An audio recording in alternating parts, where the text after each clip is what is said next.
महासमारोह अनुष्ठित हैला मां माणिकेश्वरी प्रसिद्ध छतर यात्रा। कलाहांडी जिला भवानीपाटणार नागवंशीय राजपरिवार तथा कलाहांडी बासिंदा आराध्य देवी माणिकेश्वरींकर एही प्रसिद्ध छतर यात्रा हेउछि आस्था विश्वास एवं परंपरार पर्व। मां माणिकेश्वरी एही छतर यात्रा रे भक्त और मानसिकधारी माने मां को दर्शन करिबा पई बहु दूर दूरांतरु आसीथांती एवं उत्साहर सहित विजय छतरर आगमन को अपेक्षा करी रहिथांती भक्त श्रद्धालु। सही क्रम रे गतकाली महा आडंबर रे मांकर छतर यात्रा अनुष्ठित होइथिबा बेले भक्त श्रद्धालुंको भिड़ देखिबाकु मिलिथिला। पूजनोत्सव समय रे जो उत्सव गुड़िक पालन करा जाए कलाहांडी भवानीपाटणार केन्द्र बिंदु रे थिबा मां माणिकेश्वरी मंदिर रे भी सही प्रकार से भव्य पूजनोत्सव होता है। भारत वर्षर जेतिकी तंत्रपीठ अच्छी 52टी तंत्रपीठ मध्य कलाहांडी एक श्रेष्ठ तंत्रपीठ। तेणु नागराजांकर कुलदेवता मां माणिकेश्वरी पूजा उत्सव एते भव्य रे हुए जे कलाहांडीर समस्त अधिवासी मां को निजर अधिष्ठात्री देवी भाव में ग्रहण करिसंते।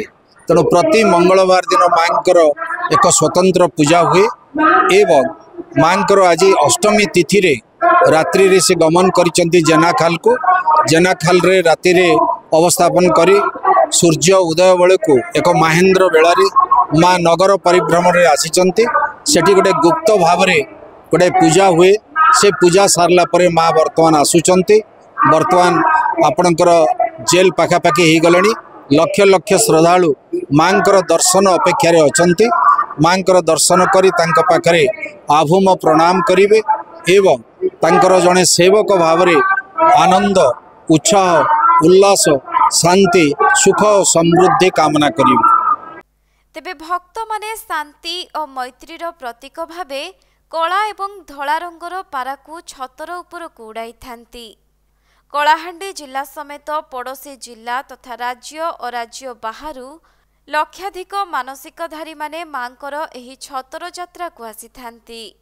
तेणु पुलिस पक्षरु शांति श्रृंखला रक्षा पई 15 प्लाटून पुलिस फोर्स मुतयन करा जायथिबा देखिबाकू मिलिथिला।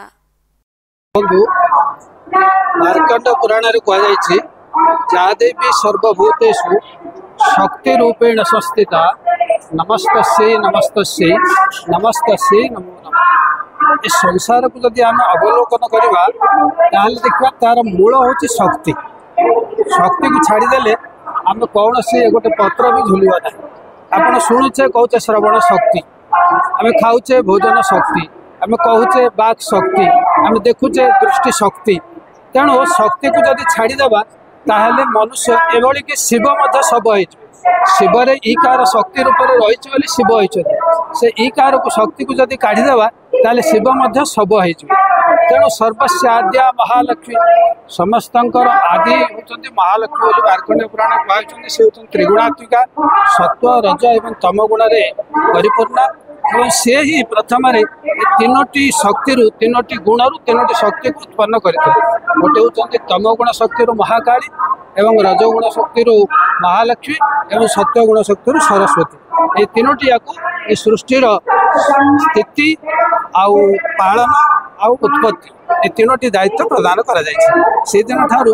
तेणु शक्ति उपासना होची आमर एक अविच्छेद्य अंग। से दृष्टि कलाहांडी रे मां माणिकेश्वरी जो छत्र यात्रा देखो सारा विश्व में आप देखिए गोटे छत्र यात्रा नहीं। छत्र शब्द होची छादनाथ छत्र इत्याहु। छत्ता जमी आमको खरा वर्षा रक्षा करे मां माणिकेश्वरी छत्ता छत्र रूप आम समस्त को शांति प्रदान करती। तेणुक ये छत्र यात्रा होची सारा विश्व में प्रसिद्ध। आज माणिकेश्वरी पवित्र छत्र यात्रा ये छत्र यात्रा सारा विश्व मंगलमय हो। समस्ते आनंद रहतु, समस्त मन भर शक्ति रहू, समस्ते स्नेह सौहार्द रहतु। एति माणिकेश्वरी प्रार्थना। कलाहांडी जिल्लारू बिरंची करुआंक रिपोर्ट कोणार्क लाइव।